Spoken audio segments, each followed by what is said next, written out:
Друзья, всем привет! Продолжаем сегодня пересаживать вот эту вот орхидеечку.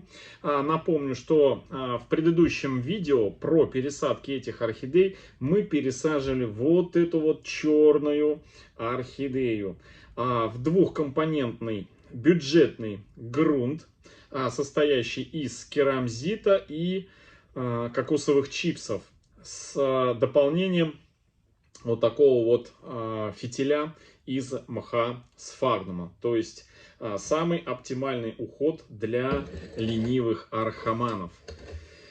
Все подробно, как мы пересаживали вот эту вот орхидею, как замачивали. Вот сейчас замачивается орхидеечка в топазе, обработочку. Все, ссылочку я оставлю в верхнем правом углу. Можно будет перейти, посмотреть, как мы пересадили вот эту вот черную орхидею. Там все подробно я рассказываю и показываю. А сегодня мы продолжим в этом видео пересаживать вот такую вот светло-кораллово-лососевую орхидею. Посмотрите, какая красотка. Просто обалденная. Просто обалденная. У нее корней будет побольше. И, как я и говорил в предыдущем видео про пересадку предыдущей орхидеи, что отличием посадки этой орхидеи будет то, что в горшок, вот в такой вот стеклянный горшок, я не буду на дно укладывать дренажный слой в виде керамзита, а сразу опущу вот эти кольца корней этой орхидеи на дно. Точно так же, как у орхидеи Golden Dawn, которую мы, когда только распустится, я сделаю подробнейший обзор этой орхидеечки. Ну что, достаем эту красотку из этого горшка. Вот так вот, у нее здесь корней много, поэтому я это видео отделил от предыдущего. В предыдущем было много теории, отвечал на вопросы, связанные с компонентами, в которые мы сажаем, по бюджетности этой посадки и почему именно я эти добавляю компоненты. И в чем их, так на молодежном сленге, если говорить, в чем их прикол. Вот так вот. Так, ну что, вот так вот мы с вами, смотрите, какие колечки. Значит, если есть желание, друзья, я могу подробно рассказать про уход вот этих вот орхидей после покупки в магазине, так как эти орхидеи уже третий год находились в магазинной посадке. Были куплены на 8 марта, аж позапрошлый год. И вот они у них у всех вот такое домашнее, второе уже домашнее полноценное цветение после их магазинного. С единственным исключением, что в первый год мы игристый сидр начали пересаживать, и он оказался у нас с гнилой такой, с черной дырой на основании, и пришлось сделать хирургию ему, вырезать все это дело и обрабатывать максимум. Но тем не менее цветет. Я его в предыдущем видео при пересадке вот этой черной орхидеи показывал его. Но у него есть отдельный свой плейлист, где все подробно про него там рассказано, как, что, где.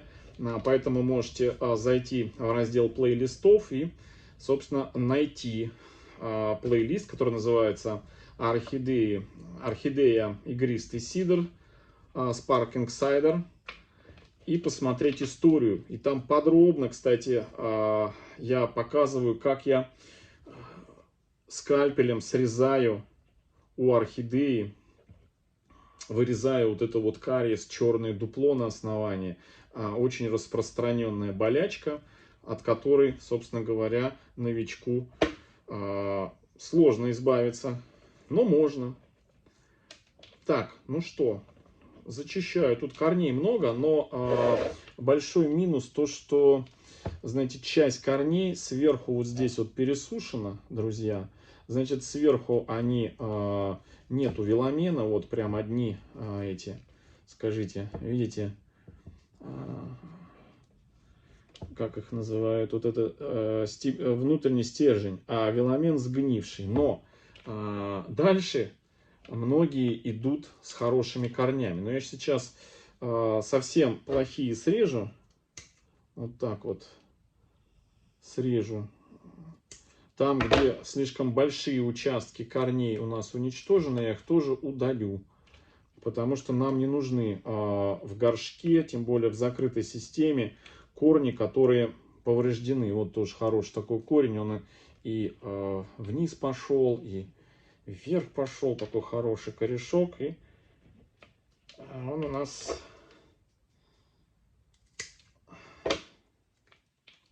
вот удаляем его. Вот этот вот заросли вот этих вот плохих корней я удаляю. Так, ну и снизу пимпочку тоже срезаю с одним корешком плохим. Но он как, вначале только плохой, а дальше хороший. Но он все равно попадет в горшок, он все равно как бы недолгожитель он. Вот. С учетом, что мы сажаем в закрытую систему, нам надо, чтобы по максимуму корни внутрь в горшок попали все хорошие. Так, ну что, еще у нас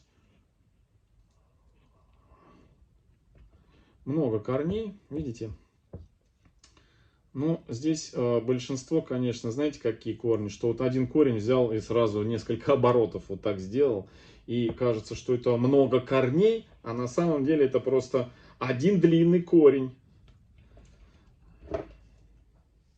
А их не так-то уж и новых здесь много. Ой, прям, знаете, очень сильно пахнет этим, скажите мне, топазом. Топаз, он прям немножко раздражает слизистую оболочку дыхательных путей. Поэтому, конечно, вот так, как я сейчас это делаю, но я на камеру делаю, чтобы вы меня видели. Конечно, не стоит так делать. Подальше нужно держать лицо от корней, потому что они прям напитаны и очень сильно пахнут. Вот. Топаз, хоть он и не особо там опасен для человека, но, знаете, лучше, как говорится, береженого Бог бережет.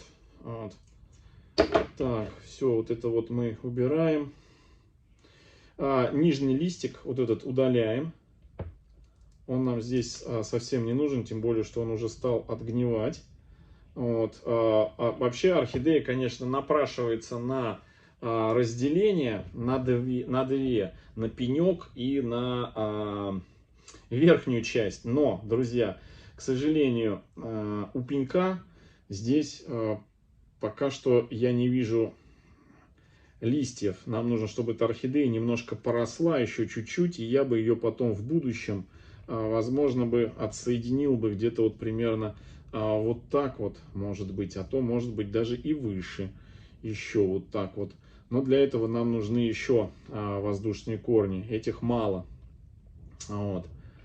Точнее, нет, этих корней хорошо, но для пенька мало основных, не воздушных корней, а основных листьев для этих корней мало. Вот сейчас ее вот так вот отделять не очень хорошо. Здесь останется всего вот 3 корешка. Ну, в общем, будем пересаживать так, как есть. И будем следить за этой орхидеечкой с учетом, что она предрасположена на деление. Так, у нас вот цветонос остался прошлогодний, длинный такой. Вообще орхидея цвела кучеряво в прошлом году. В магазинном цветении у нее был один длинный такой цветонос. Вот, и на нем несколько цветочков. Не так много. Ну, в обзоре есть, кстати, при покупке видео, как цвели эти орхидеи. А вот эту орхидею, друзья, когда только-только вылез у нее цветонос, я экспериментировал с прокруткой, чтобы цветонос закрутился вот так. И менял положение каждый там, я не знаю, неделю, чтобы цветонос, поворачивал ее относительно освещения, чтобы цветонос в противоположную сторону завернулся. И он, видите, в противоположную сторону и завернулся. Ну, в общем, вот так получается, друзья. Вот эти корни воздушные у нас полезут, пойдут в грунт, за исключением вот этих верхних. Я их оставлю, будем за ними наблюдать. Вот. А в будущем эти воздушные корни, которые сейчас в грунт пойдут, они сослужат нам, знаете, какую службу? Службу того, что при разделении пойдут в новый горшок, они уже будут грунтовыми корнями. Ну что, давайте пересаживать. Но для того, чтобы пересаживать, значит, эту орхидею я протирать листья не буду топазом, потому что предыдущую я протирал ввиду ее такого, знаете, болезненного состояния 2-3 листиков. Вот. Единственное, что я сейчас чешуйки еще вот здесь вот с основания снимаю, очищу корневую шею немножко, чтобы дать возможность новым корням лезть от шеи, а не от ствола, как сейчас это происходит. Ну вот, собственно говоря, вот так. Вот. Все, вот как-то так. С учетом того, что мы сажаем грунт, который практически не гниет, а он не гниет. Я в прошлом видео рассказывал, что чипсы, которые я половину сюда добавил, почти 1,5 года, с позапрошлого года, были замочены вот в этой емкости. Я их использовал в предыдущей посадке, и часть оставил вот сюда, смешал с чипсами,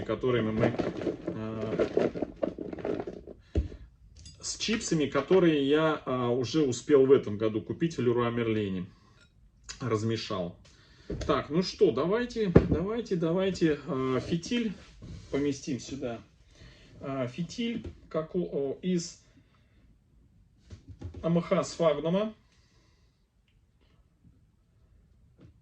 Вот такой вот фитиль. Опа. Я прям такую колбаску скручиваю, уплотняю. Я уже в одном из видео рассказывал, что чем плотнее мох мы делаем, тем он лучше проводит вверх воду. Так, ну вот так вот. Так, по поводу, значит, мы с вами в предыдущем видео уже говорили, при пересадке эту орхидею я кольцами опускаю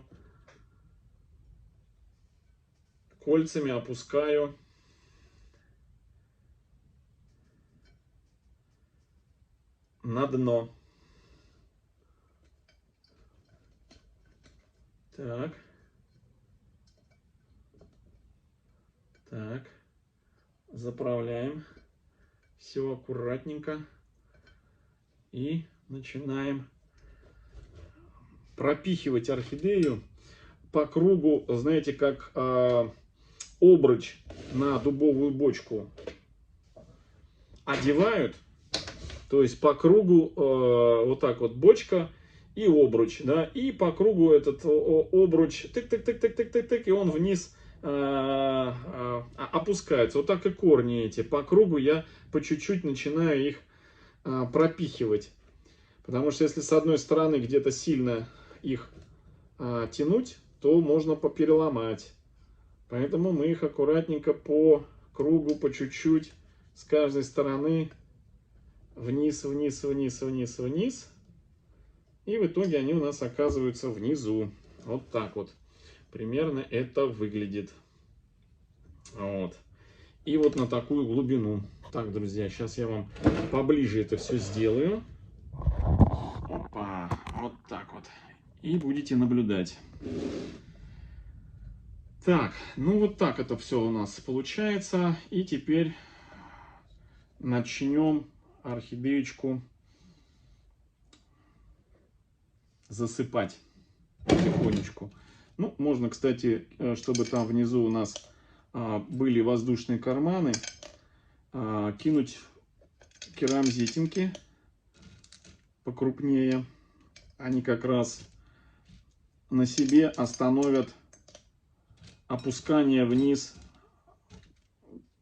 кокосовых частичек, чтобы они не слеживались на дне, а между вот этими керамзитинками задерживались.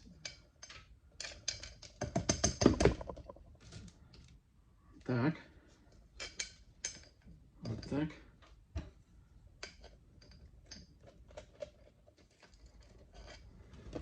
Так.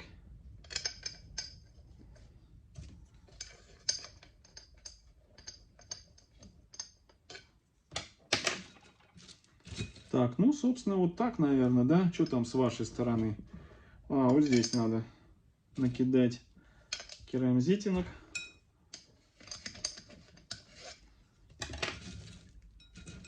Таких вот.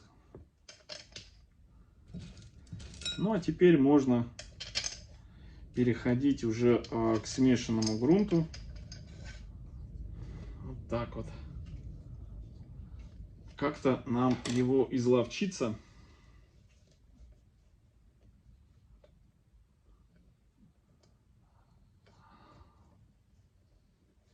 Изловчиться и начать сюда его подсовывать.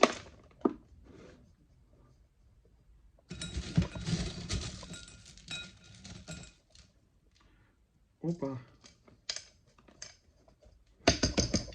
Вот так вот по чуть-чуть везде его аккуратненько.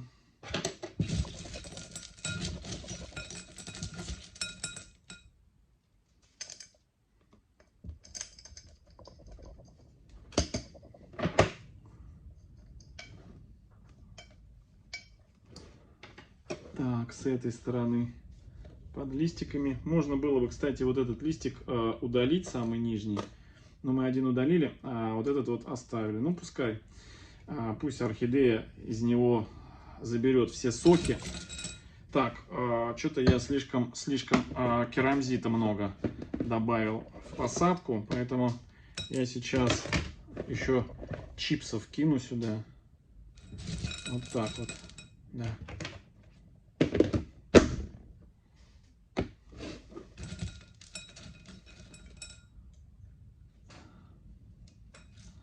В прошлом видео я уже рассказывал, что на камеру не совсем удобно работать.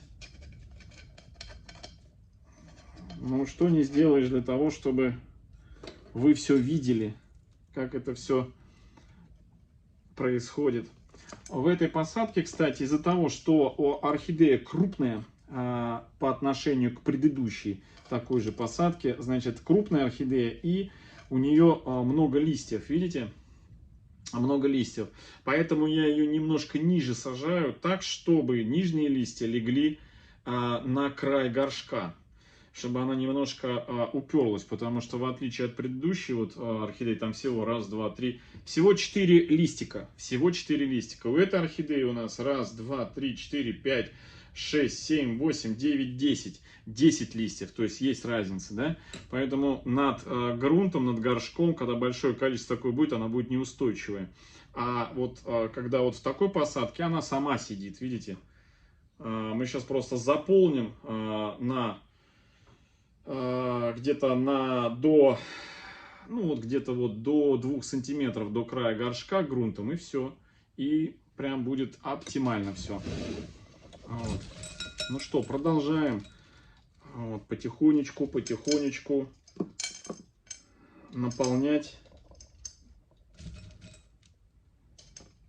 По многу я уже говорил, не надо кидать, потому что много кинули, она раз и сразу встанет клином. Вот, а когда по чуть-чуть, единственное, что, да, на это время уходит, конечно, по чуть-чуть. Но, друзья, один раз это сделали, и потом на 3 года этого будет достаточно, друзья. 3 года можно будет не пересаживать это все дело, а лишь только раз в 2 недели поливать. Ну, у кого-то может быть и реже, кто живет в более прохладном климате или в более влажном, то там, вот здесь я специально сделал вот такой вот большой кармашек по принципу, как у Golden Dawn, который мы недавно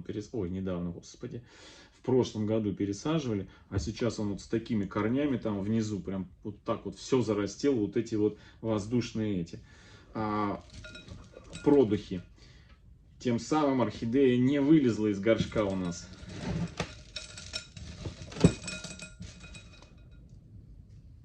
Вот. А вот сажали мы этот, как его, игристый сидр. Он немножко у нас вылез из горшка. Корни наросли в горшке. И он такой прям приподнялся. Но все равно, друзья, на 3 года в любом случае хватит. Тут он уже игристый сидр 2 года просидел. Ну вот будет через пару месяцев 2 года. Я думаю, что еще год он просидит. Так, ну вот так вот потихонечку, потихонечку мы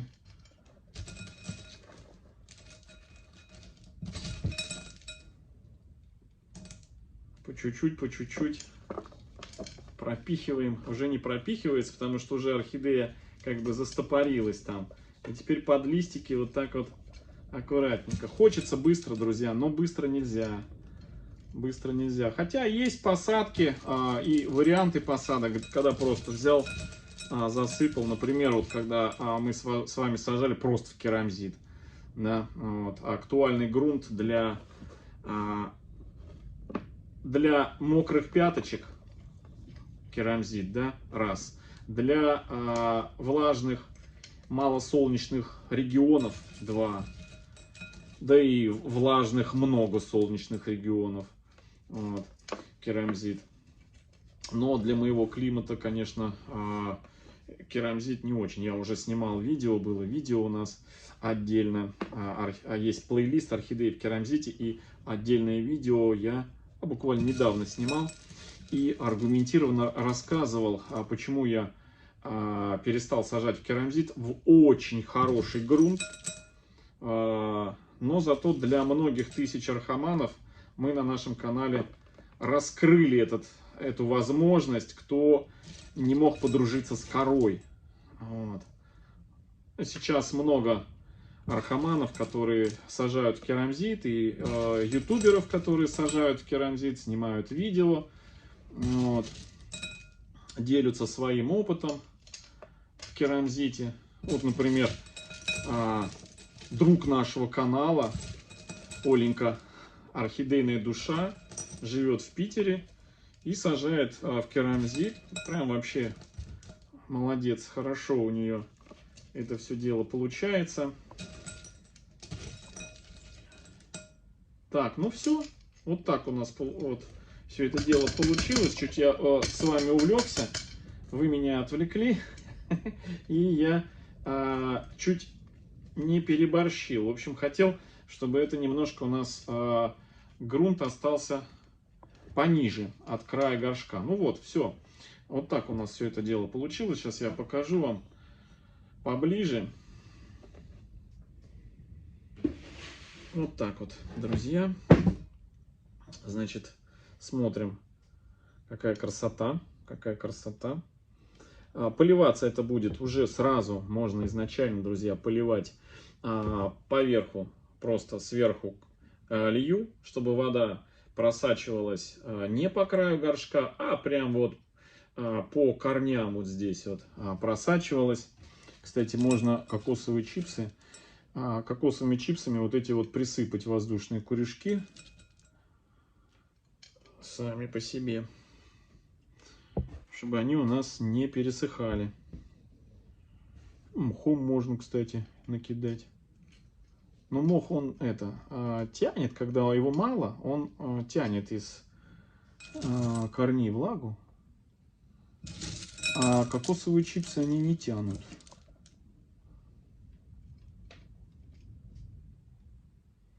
Так, ну вот так.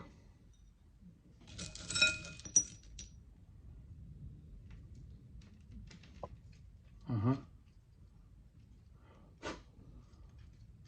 Вот так, все. Вот так получилось, друзья. Смотрите, какая прелесть. И все, сверху мы льем по чуть-чуть, чуть по чуть-чуть, она стекает. И все, что сюда у нас, ну, смотрим, чтобы вверху у нас намокали верхние корни. И вода стекает сюда у нас, она у нас втянется вот этим фильтром. И все, вся лишняя вода поднимется. Но если вдруг переборщили с водой, допустим, перелили, и какая-то часть не втянулась, ну, просто взяли через несколько часов и слили. Можно с этой стороны, можно с той стороны, где фитиль. Вот как раз фитиль до конца промочится, вот, а вся лишняя вода выйдет, и все. Вот такие вот две посадочки у нас двух роскошных орхидей. Все, друзья, всем хорошего настроения, всем добра, здоровья и до встречи в следующем видео. Всем пока-пока.